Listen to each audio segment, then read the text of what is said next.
أعوذ بالله من الشيطان الرجيم بسم الله الرحمن الرحيم ظهر الفساد في البر والبحر بما كسبت أيدي الناس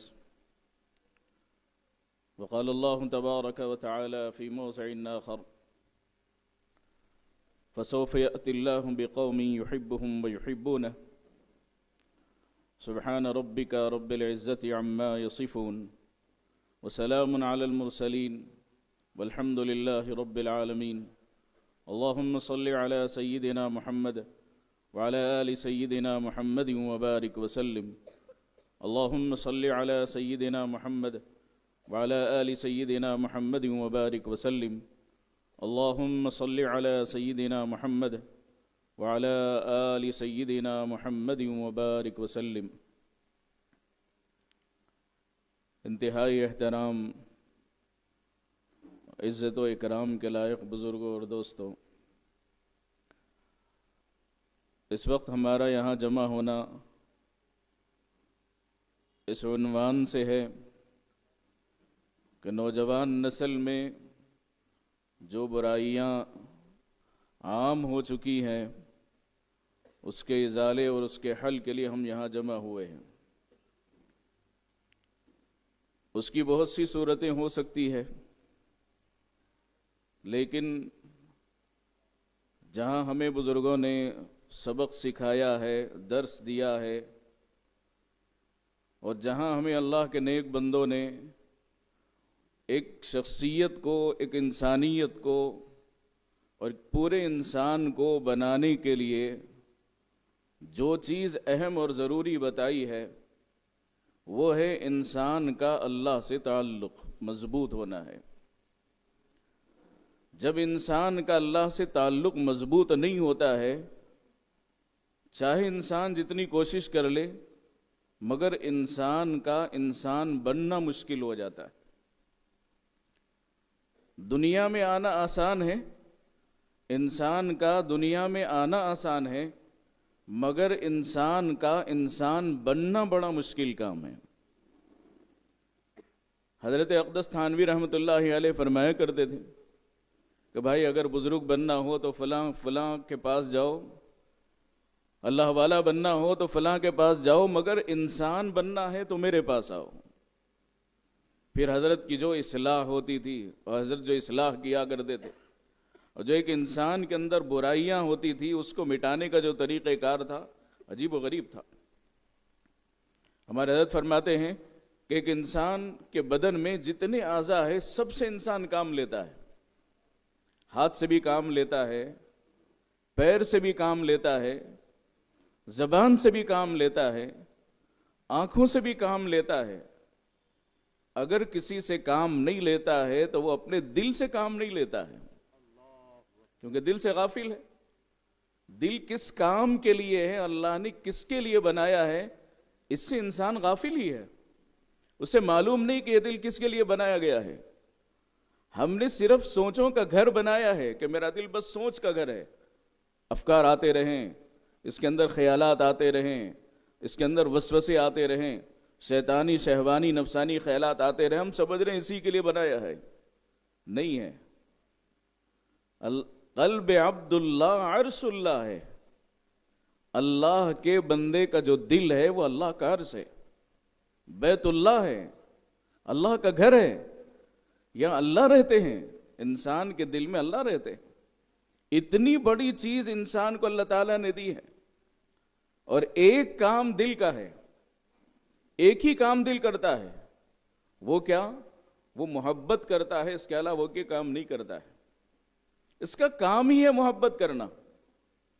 پتھر سے ہو، صنم سے ہو، یا پھر کسی سے ہو، آتا نہیں ہے چین محبت کیے بغیر. کوئی بندہ ایسا نہیں ہے دنیا میں جو یوں کہے کہ مجھے کسی سے محبت نہیں ہے. غلط ہے. جب بدن کے سارے اعضاء کام کر رہے ہیں تو دل بھی کام کر رہا ہے. یہ اور بات ہے کہ ہمارا دل دنیا کی ہر چیز میں اٹکا ہوا ہے. کہیں کسی میں اٹکا ہوا ہے، کبھی کسی غیر عورت میں اٹکا ہوا ہے، کبھی ہمارا دل دنیا کی محبتوں میں اٹکا ہوا ہے، کسی کا محل میں اٹکا ہوا ہے، کسی کا پیسوں میں اٹکا ہوا ہے، کسی کا دولت میں اٹکا ہوا ہے، کسی کی شہرت کے بنانے اور اپنے آپ کو منوانے میں لگا ہوا ہے، لیکن مبارک ہے وہ دل جو اللہ کی محبت میں تڑپتا ہو، مبارک ہے وہ دل جو اللہ کی محبت میں تڑپتا ہو۔ کہ شاعر نے کیا اچھی بات کہی، تیری محفل بھی گئی چاہنے والے بھی گئے، تیری محفل بھی گئی چاہنے والے بھی گئے، صبح کی آہیں بھی گئی رات کے نالے بھی گئے۔ ہے نہیں وہ دل، ہے وہ لوگ نہیں ہیں جن کی آنکھیں سوجی ہوئی رہتی تھی صبح ہم دیکھے، وہ کانوا قلیلا من اللیل ما یہجعون وبالاسحار هم یستغفرون۔ قرآن کیا کہتا ہے؟ بہت کم لوگ ہیں جو اللہ کو یاد کرنے والے ہیں، کم لوگ ہیں جن کی راتیں جاگ جاگ کر گزرنے والی ہیں اللہ کی محبت میں۔ ویسے جاگنے والے تو آج کے نوجوان ساری رات جاگ رہا ہے، ساری رات جاگتا ہے اور پوری رات گناہوں میں گزر رہی ہے۔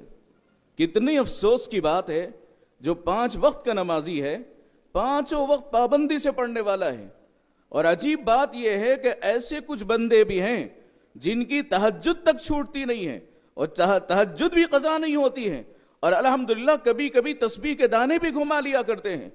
ایسا بندہ بھی گنہگار ہے، ایسا بندہ بھی گنہگار ہے، اس کی راتیں پھر گناہوں میں گزرتی ہیں۔ سارا دن نیکی کرتے کرتے اور رات کے وقت کے اندر دشمنوں نے محنتیں کر کے کوششیں کر کے ایسی چیزیں ایجاد کر دی ہیں، ساری نمازوں کا نور ایک موبائل کے ذریعے ضائع کر دیتے ہیں۔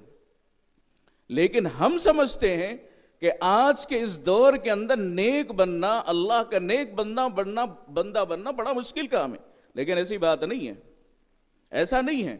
اگر مشکل ہوتا تو اللہ حکم ہی نہ دیتے۔ اللہ نے جب حکم دیا کہ انسان کو نیک بننے کا، تو اس کا مطلب یہ ہے کہ نیک بننا ہر زمانے میں آسان ہے، ہر زمانے میں آسان ہے۔ یہی تو قرآن نے کہا یا ایھا الذین آمنوا اتقوا اللہ وکونوا مع الصادقین، سچے لوگوں کے ساتھ رہو تو سچے لوگ قیامت تک رہیں گے، اور قیامت تک کے لیے انسان کا نیک بننا بڑا آسان کام ہے۔ جو آدمی اپنے آپ پہ محنت نہیں کرتا ہے، جو اپنے آپ پہ محنت نہیں کرتا ہے، خدا کی قسم وہ خانہ کعبہ کی دیوار کے چمٹ سے بھی چمٹ کر بھی گنہگار ہو جاتا ہے، وہاں پر بھی نگاہیں قابو میں نہیں ہیں۔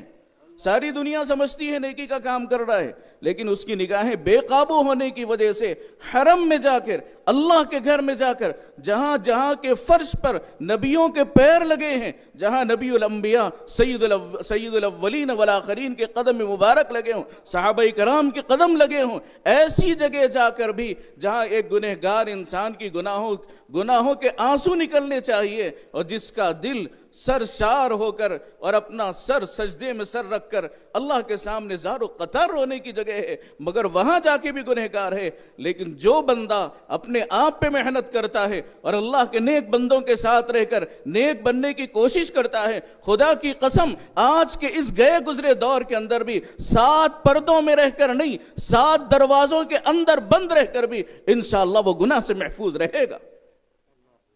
ہم ناممکن سمجھ رہے ہیں، گناہ سے بچنا ناممکن سمجھ رہے ہیں، اس لیے سمجھ رہے ہیں کہ ہم نے محنت نہیں کی ہے۔ اس لیے اللہ کے نیک بندوں نے کیا اچھی بات کہی ہے، دعا مانگتے ہوئے کسی اللہ کے نیک بندے نے اچھی دعا مانگی کہ اللہ سفید کپڑے پہن کے ہم مخلوق کو تو دھوکہ دے سکتے ہیں، آپ کو دھوکہ نہیں دے سکتے۔ ہم مخلوق کو تو دھوکہ دے سکتے ہیں، اللہ آپ کو دھوکہ نہیں دے سکتے۔ آپ تو جانتے ہیں، آپ میری جلوتوں کو جانتے ہیں، آپ میری تنہائیوں کو جانتے ہیں، آپ میری خلوتوں کو جانتے ہیں، سب کچھ آپ کے سامنے، آپ کو دھوکہ نہیں دے سکتے۔ نہ آپ دھوکہ دیتے ہیں، نہ آپ دھوکہ کھاتے ہیں۔ ہم دھوکے میں پڑے ہوئے ہیں کہ لوگ بھی ہم نیک سمجھ رہے ہیں، اللہ بھی ہمیں نیک سمجھ رہے ہیں، ایسا نہیں ہے۔ اس لیے بھائی اس زمانے میں جو سب سے زیادہ ضرورت کی بات ہے وہ یہی ہے کہ ہم اپنے آپ پر محنت کریں اور اپنا تعلق اللہ سے خوب مضبوط کریں اور اپنے دل میں اللہ کی محبت پیدا کریں۔ واحد حل ہے، انشاءاللہ پوری زندگی سنور جائے گی، مخلوق بھی محبت کرے گی، خالق کا بھی تعلق آپ سے مضبوط ہوگا اور اللہ تعالیٰ بھی آپ سے راضی رہیں گے۔ بس انہی چند باتوں میں اپنی بات کو ختم کرتا ہوں۔ اللہ کرے کہ اللہ تعالیٰ ہمیں کہنے سننے سے زیادہ عمل کی توفیق نصیب فرماوے۔ وآخر دعوانا ان الحمد للہ رب العالمین۔